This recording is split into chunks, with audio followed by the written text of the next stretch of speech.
क्या कहते हो? प्रजा ने हमारे विवाह की तैयारियां भी आरंभ कर दी हैं। जी महाराज, लोगों में देश देश की राजकुमारियों के चर्चे भी हो रहे हैं। बहुत से लोगों का तो ये भी कहना है कि आपने काशी की राजकुमारी का चयन भी कर लिया है।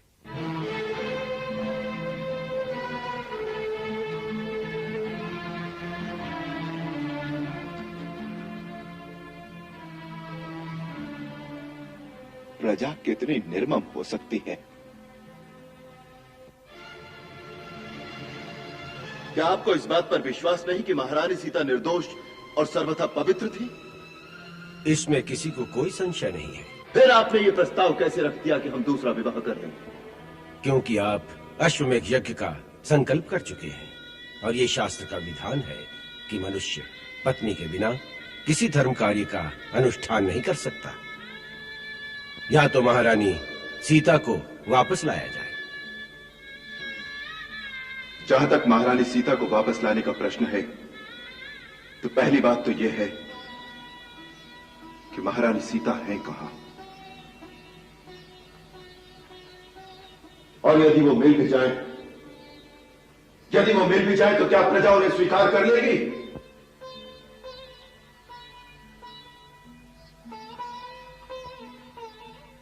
अर्थात उनके वापस आने की आशा व्यर्थ है। फिर तो और कोई उपाय नहीं है। परंतु ये उपाय कि हम दूसरा विवाह कर ले हमें स्वीकार नहीं है। प्रजा के लिए हमने अपने सुखों का बलिदान कर दिया। देवी सीता ने अपना सर्वस्व बलिदान कर दिया। प्रजा के लिए इतना महान त्याग ये भी राजकुल के लिए गौरव की बात है। बलिदान एक उच्च आदर्श का प्रतीक है। बलिदान से धन को शक्ति मिलती है, परंतु हमारे दूसरा विवाह करने से हमारे एक पत्नी व्रत का खंडन होता है। जिससे धन का ह्रास होगा उसकी शक्ति नहीं बढ़ेगी। महाराज, इससे धर्म संकट उत्पन्न होगा। तो शास्त्रों में खोजिए, ऐसे धर्म संकट का कोई तो उपाय होगा। उपाय है। ऐसे अवसर पर पत्नी के आसन पर पत्नी की मूर्ति बिठाने का विधान है। शास्त्र कहता है कि ऐसे अवसर पर ब्राह्मण कुशा की, क्षत्रिय सोने की, वैश्य चांदी की और शूद्र तांबे की मूर्ति बनाकर साथ बिठा सकता है। महाराज, मैं आपसे सहमत हूं कि आपके लिए किसी और से विवाह करना धर्म विरुद्ध होगा। इसलिए विश्वकर्मा से प्रार्थना करूंगा कि वो देवी सीता की स्वर्ण मूर्ति का निर्माण करे।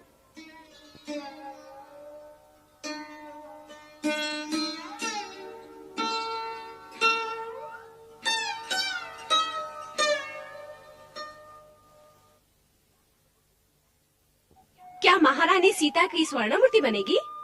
हाँ, जब महाराज ने दूसरा विवाह करना स्वीकार नहीं किया, तब गुरुदेव ने ये उपाय निकाला कि स्वर्ण मूर्ति ही बना दो।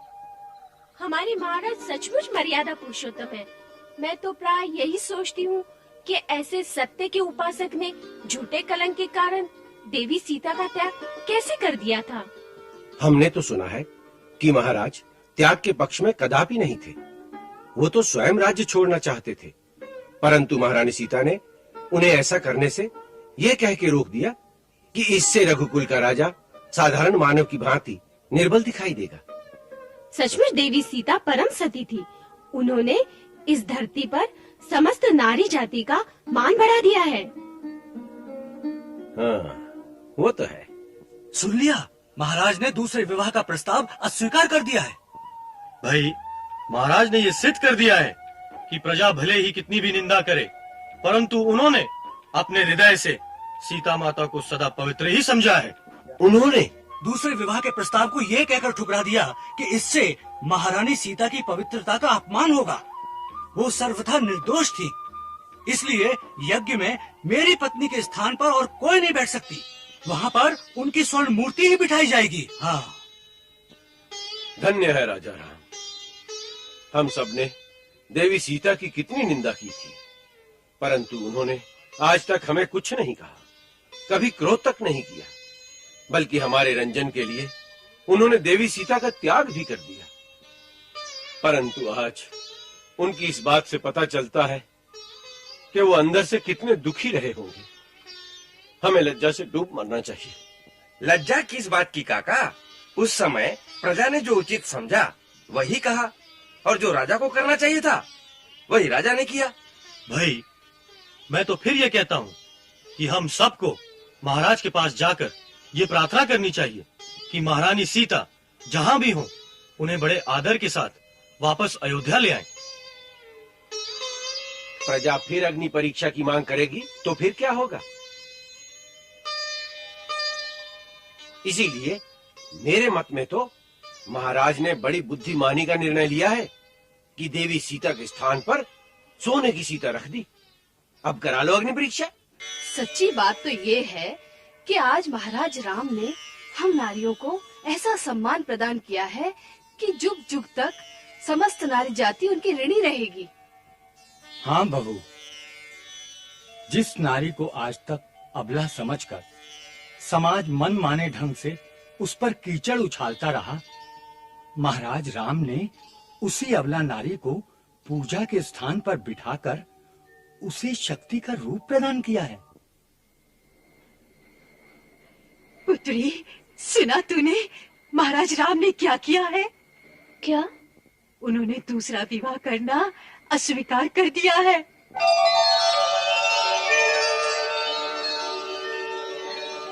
अच्छा? हाँ, सुना है उन्होंने कहा है कि मेरी सीता निर्दोष थी, गंगा की भांति पवित्र थी। दूसरा विवाह करके मैं उसका अपमान नहीं करूंगा। तो यज्ञ का क्या होगा? उसका उपाय उन्होंने ढूंढ लिया है। क्या? उनका कहना है पत्नी के स्थान पर सीता की स्वर्ण मूर्ति यज्ञ में उनके साथ बैठेगी। कितने महान है राजा राम, जिस पर सारी प्रजा ने दोष लगाया, उस पत्नी को उन्होंने अपने हृदय के सिंहासन से कभी नहीं उतारा। ये तो उनकी महानता है, अन्यथा वो पत्नी सम्मान के योग्य नहीं थी। ये कैसे कह सकती हो, जैसे तुम उसे जानती हो? नहीं माता, ऐसी बात निकल गई। सभी स्त्री पुरुष तो इतने महान नहीं हो सकते जितने श्री राम है। परंतु सीता की महानता पर तो संशय ही नहीं हो सकता। गुरुदेव की लिखी रामायण जब लव कुश गाते हैं, मैं भी कभी कभी सुनती हूँ। उसमें सीता का चरित्र सुनकर अनायास अश्रु बहने लगते हैं। जितने दुख उसने सहे, कौन सह सकता है? हाँ माता, अपने अपने कर्मानुसार ही सुख दुख मिलता है।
प्रणाम गुरुदेव।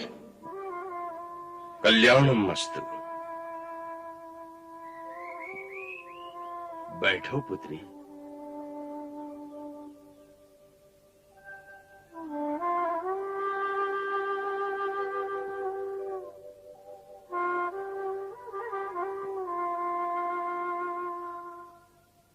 गुरुदेव, मुझसे एक पाप हो गया है, उसका मुझे प्रायश्चित करना होगा।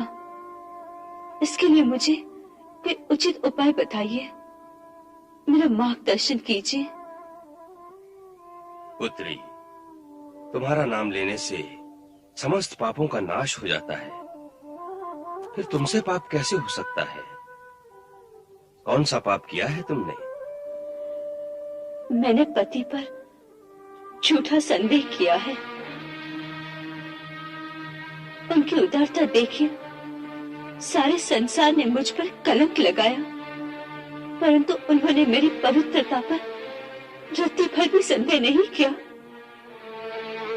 अरे मैं हूं, कहीं से तनिक सुन लिया कि राजा यज्ञ के लिए दूसरा विवाह करेगा तो मैं उन पर संदेह कर बैठी। भगवान प्रेम तो विश्वास की नींव पर ही स्थिर रहता है। अपने स्वामी के तय मेरे विश्वास में ये जो संदेह की सूक्ष्म सी रेखा आ गई थी, उस पाप का यदि मैं प्रायश्चित ना करूं तो उनके अनन्य प्रेम के अधिकारिणी कैसे रह सकूंगी। इसलिए मुझे कोई प्रायश्चित बताइए जिससे मेरा कल्याण हो। तुम धन्य हो पुत्री, और धन्य है तुम्हारा सतीत। तुम्हारी इच्छा अनुसार संयोगकरण व्रत की विधि मैं तुम्हें बतलाऊंगा। इस अनुष्ठान से समस्त दोषों का निवारण होगा और तुम्हें अतिशीघ्र पति के दर्शन भी होंगे।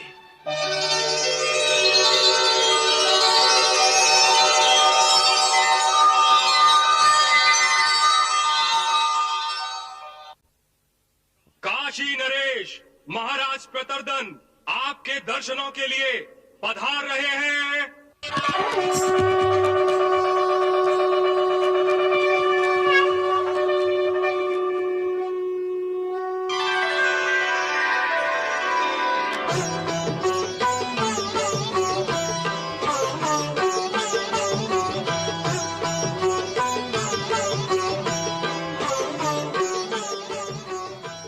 हे काशी नरेश, आपका अयोध्या में स्वागत है।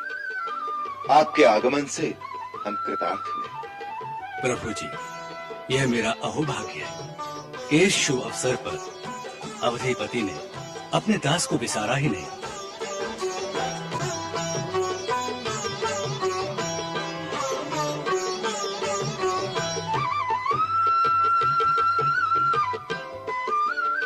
किष्किंधा नरेश, वानर राज महाराज सुग्रीव, ऋक्षराज जामवंत, युवराज अंगद और पवन पुत्र महाबली वीर हनुमान के सहित पधार रहे हैं।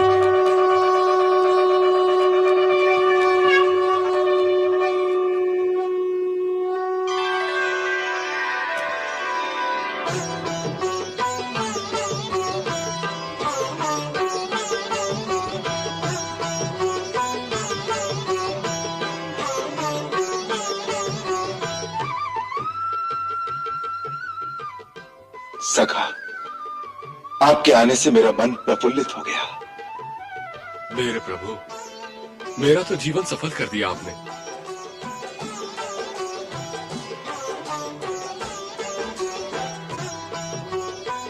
ऋक्षराज, आपने पधारकर हमें कृतकृत्य कर दिया। महाराज राम, आपके दर्शन मात्र से प्राणी निष्पाप हो जाते हैं, इसलिए कृतकृत्य तो मैं हो गया हूं।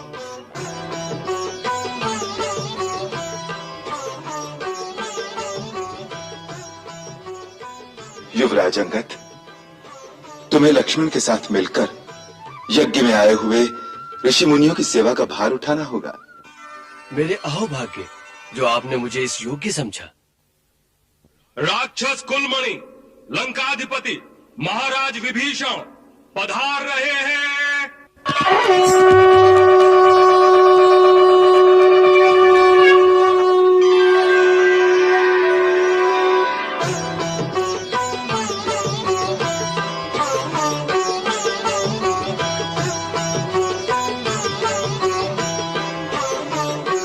महाराज विभीषण, आपके जैसे मित्र के आगमन ने हमारे मन में एक भारी उत्साह भर दिया है। आपने इस यज्ञ में आकर हमारा गौरव बढ़ा दिया है। प्रभु, आपके द्वारा इस स्वागत से गौरव तो हमारा बढ़ा है। समस्त लंकावासी आपके इस परम स्नेह के लिए आपके सदा अनुग्रहित रहेंगे।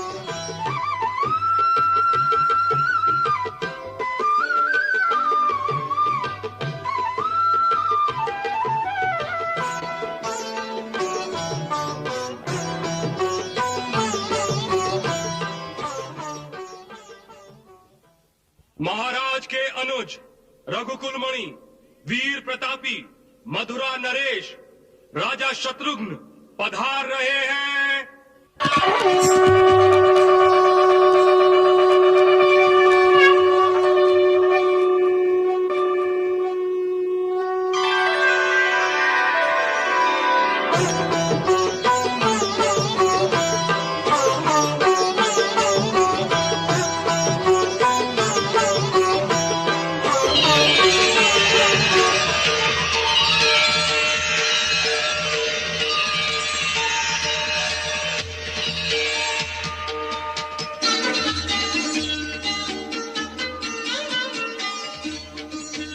दीर्घायु हो, यशस्वी हो।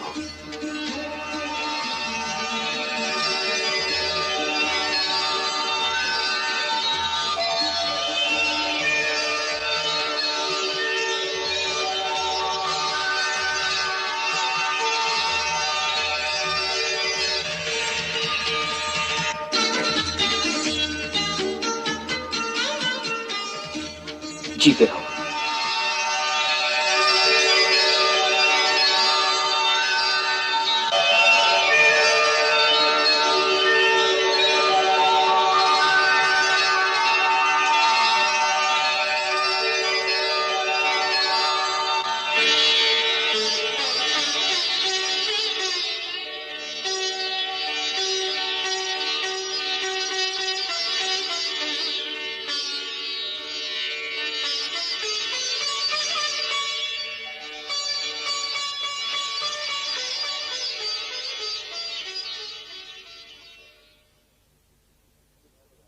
शत्रुघ्न, तुम्हारे राज्य में सर्वकुशल मंगल तो है ना?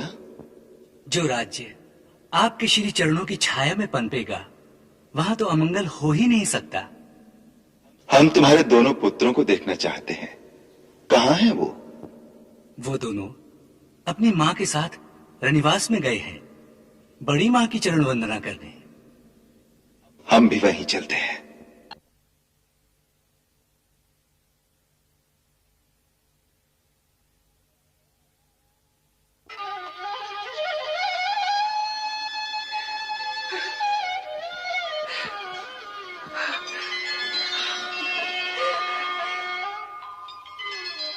झुक झुक जियो मेरी पुत्री, झुक झुक जियो।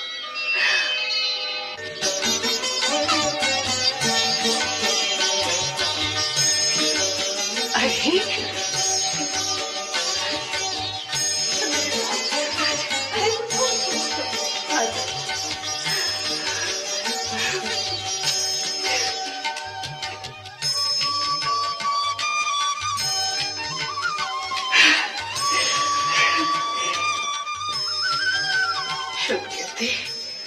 अति सुंदर है तेरे बालक। माताजी, ये सब आप ही का आशीर्वाद है।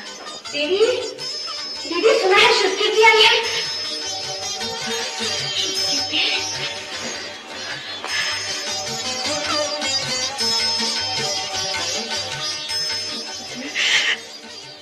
अखंड सौभाग्यवती हो। स्वभाव श्रुत से माताजी को प्रणाम करो पुत्र। उठो। आयुष्मान भव।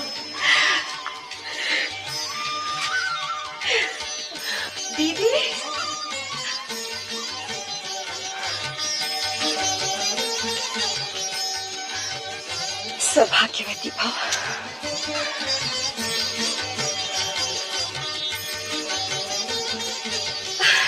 बस बस बस उठो।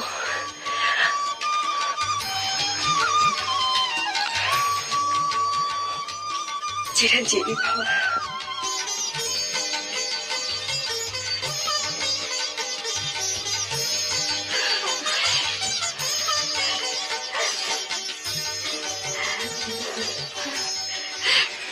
श्रुत कीर्ति, हमारी कभी याद नहीं आती थी। तुम मधुरा की रानी क्या बन गए? तुम तो हम सबको भूल ही गए। नहीं दीदी, मैं वहां जाकर कितनी अकेली हो गई हूँ, आपको इसका अनुमान भी नहीं हो सकता। अयोध्या आने को कितना मन करता था, परंतु ये सदा यही कहते थे कि महाराज की आज्ञा नहीं है। आज्ञा बिना हम अयोध्या नहीं जा सकते। सच कहते हैं बेचारे। राजधर्म के विषय में राम बड़ा ही कठोर है। मैं जानती हूँ उसने शत्रुघ्न को अयोध्या आने से बार बार रोक दिया होगा। चलो, अब तो घर आ गई।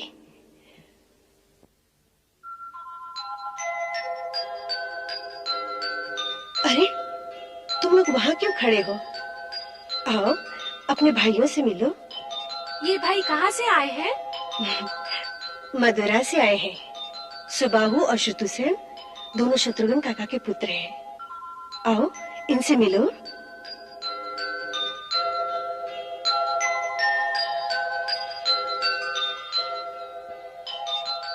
आओ ना, जाओ बच्चों।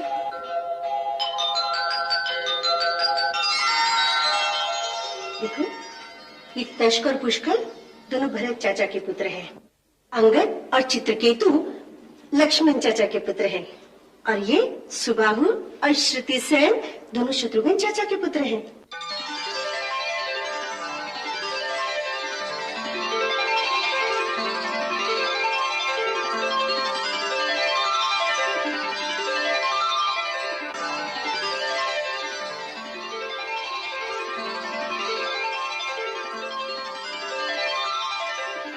राजमाता महाराज आपके दर्शनों के लिए पधार रहे हैं।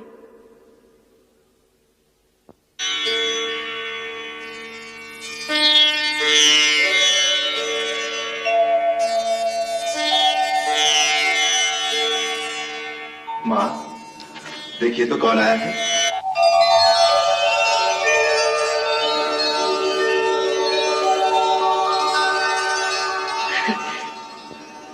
चुप चुप चुप मेरा। 12 वर्ष के बाद दिखाई दे रहे हो। आंखें तरस गई थी।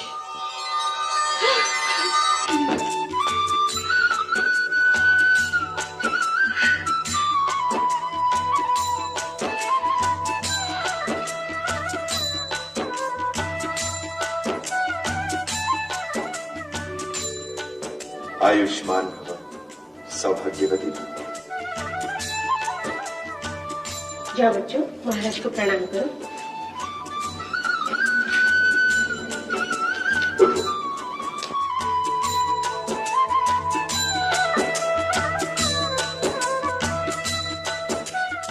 राम, आओ, आसन ग्रहण करो।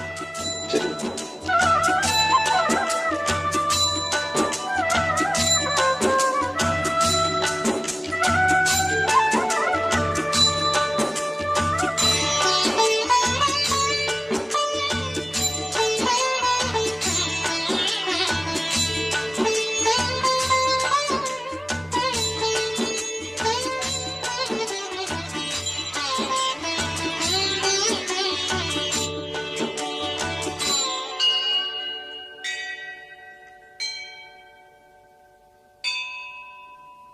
आज कितने समय के पश्चात हम सब एक साथ माँ के पास बैठे हैं।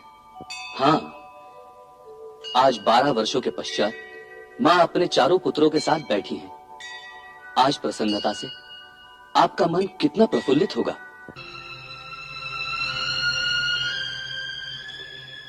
अवश्य हो सकता था, यदि मेरे चारों पुत्रों के साथ मेरी चारों बहुएं भी होती।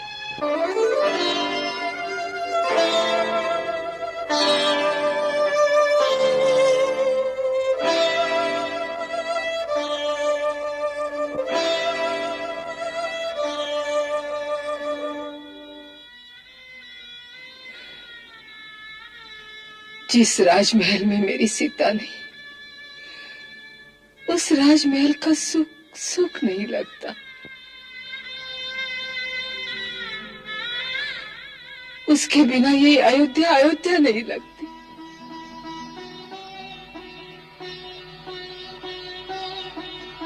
जिस दिन मैं तीर्थ यात्रा से लौट कर आई और ये सारा कांड सुना, उस दिन से आज तक इस भवन से निकलने का मन ही नहीं होता।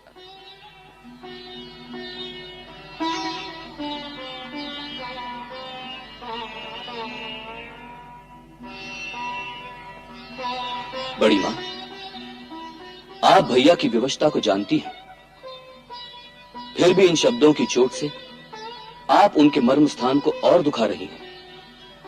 यह उचित नहीं है।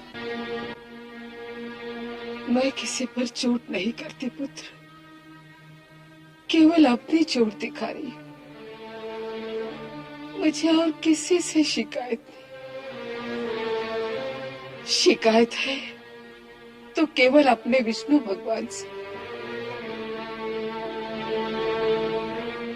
मैं तो यहाँ नहीं थी, परंतु वो तो थे।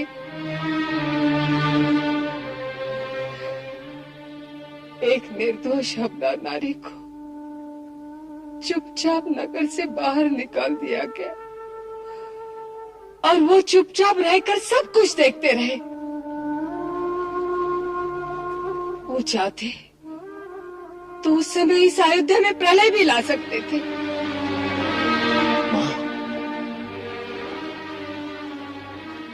कहते हैं कि तुम भगवान हो, शायद इसलिए इतने निष्ठुर हो, परंतु मैं तो भगवान नहीं, केवल एक मानव ही हूँ, एक माँ हूँ। मुझे इन सारी हंसियों में तेरी हंसी फीकी दिखती है।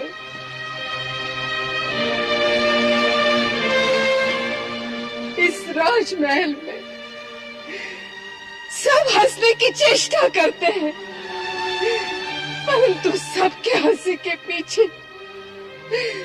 मुझे एक आश्रयहीन नारी के अश्रु भी दिखाई देते हैं।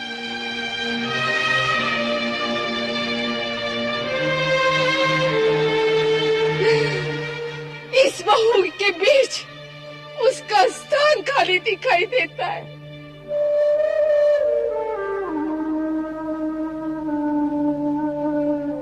इन राजकुमारों में उसकी संतान का अभाव दुखता है। जाने वो कहाँ होगी, कैसी होगी।